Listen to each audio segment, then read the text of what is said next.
Hey guys, what's up? So it's been a couple days since I got the results of my half-uncle, confirming that he's my half-uncle.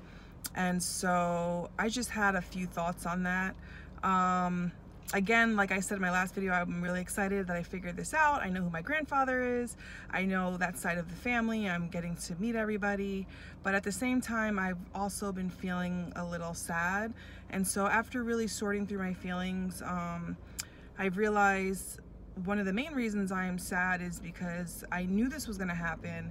I knew after spending the majority of my life, at least 20 plus years of searching for my dad's side of the family, that once it came to an end, it would be exciting, but it would also be kind of, I don't want to say sad, but like, okay, now what do I do? Because I've consumed so much of my life pouring into this that now I'm done, and it's like, now what am I supposed to do with my life? Obviously I have a family and I have my husband and my children and a job, and now, you know, more family to meet and things. Like, obviously I know I have those things to do, but as far as like researching all that kind of stuff, it's just, it's bittersweet. And then on the flip side, I'm also kind of sad because now that I've figured everything out, I'm sad that my grandfather, I don't know that he knew that he had a son. I'm sad that my dad didn't know that his dad wasn't his dad and that his dad was actually somebody else, because on his birth certificate, my grandmother named another man as his father, which is why it's been taking me so long to figure this whole thing out. I'm kind of sad that my dad didn't get to meet his half-brother that I just found, that's my half-uncle, and whatever other family members that he had that he didn't know about. There's just like a lot of things that are involved in me feeling sad. And so just trying to absorb everything and wrap my head around everything, and just knowing, you know, that my dad didn't have the best life growing up. I didn't have the best life growing up. You know, yes, I was adopted, which was awesome, but unfortunately that adopted home didn't work out. It was very abusive. I later moved into a group home in my teen years, and so thinking about it, I'm like, if my dad would have raised me, I don't know that my life would have been any better. It probably would have been just as much drama, maybe not as much as abuse that I've endured as an adoptee, but definitely a lot of drama on that end. And then even looking in my mom's side of the family, I don't know that growing up with her either would have been any better for me. So I feel like no matter what the cards came out to be, whether with my mom, my dad, adopted, whatever, it just seems like my life would have just still had some sort of drama in it. So I can't even say that my life would have been better. I do believe that bio family trumps adopted family. I don't know if I've shared with you guys, you know, when my mom died, I thought that, you know, her side didn't know about me. And so when I found them in my 20s, I was so excited. And when I found out they did know about me, I was very sad and upset and like kind of hurt. Like, well, if you knew about me, then why didn't you guys take me in? And I kind of was a little bitter towards that, I'm not gonna lie. Not really towards my aunts and uncles, because they were also young, just like my mom. And, you know, my uncle was in the service, one of my aunts was in the service, my other aunt was pregnant with her son.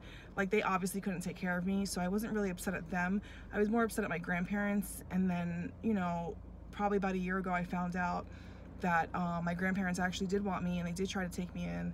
And the adoption agency that had already placed me by the time my grandparents had found out mom died and that I was, you know, in the system, they had convinced them that I was better off in the adopted home because they were biracial and my grandparents were Irish. And so that really pissed me off because, you know, my grandparents were older, and so they pretty much convinced my grandparents that that was what was best for me. And so knowing that, I'm not upset at them anymore, and I don't hold anything against them. And I mean, of course I wish they would have fought for me a little bit harder, but I understand where they're coming from. But what I don't understand is that my adopted family was not biracial. My adopted parents were 100% Irish, just like my grandparents. Yes, my siblings were biracial, but my parents were not. So that kind of still bothers me that the adoption agency did that. And so after, you know, watching Long Lost Family and meeting other adoptees and just finding out what these adoption agencies do and the lies that they say, is just really it's sad. And like, it's not fair to the families, and I don't understand it. So I just have a lot of emotions going on right now. I know I'm gonna get over it. I know I'm gonna, you know, move forward from this and hopefully have great relationships with my dad's side of the family. I'm not gonna lie, also I'm a little I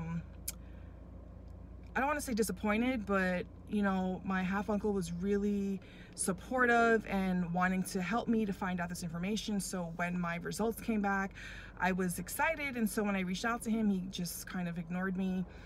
And so I just didn't understand, like, okay, what's going on? You know, I see that you read my messages because, you know, it shows you when you Facebook someone. And so I was just really confused, like, okay, why is this person not responding back to me? Are they upset at me? Do they have second thoughts now? And so it took them about 2 days to finally get back to me. And then when they finally did get back to me, it was just like a 2-word, like, okay, cool.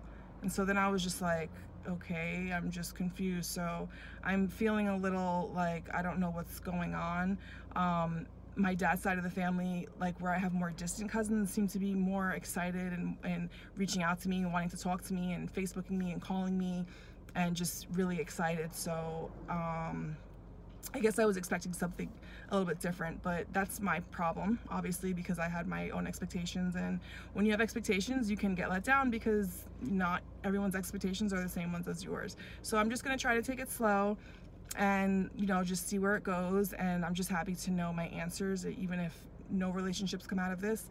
At least I know that I have my answers, and I know that, you know, my cousin Vince and my cousin Donald and all the other cousins that I've been talking about, that I've been showing pictures of on my other YouTube videos, I know that they're a part of my life, and I'm happy to have them in my life as my family, and just going forward from there. So I'm really excited about that. As you guys know, I'm going to be signed off for a little bit. I don't know if you're following my channel. I've also been posting about my surgery I'm getting done on this Friday. So I don't know how long my recovery is going to be. So I don't know when I will be able to update again. I am going to try to make one more video before my surgery about my half brother. Unfortunately, I don't have an update on that. I haven't found him.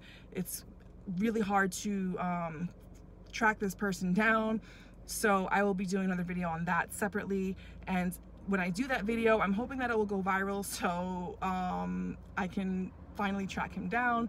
So I will need you guys' help on that. If you're not following my channel, make sure you follow me. I'm doing an Ancestry DNA test giveaway. Once I hit 1,000 followers, I'm only, I think, 9 subscribers away from having 1,000 subscribers.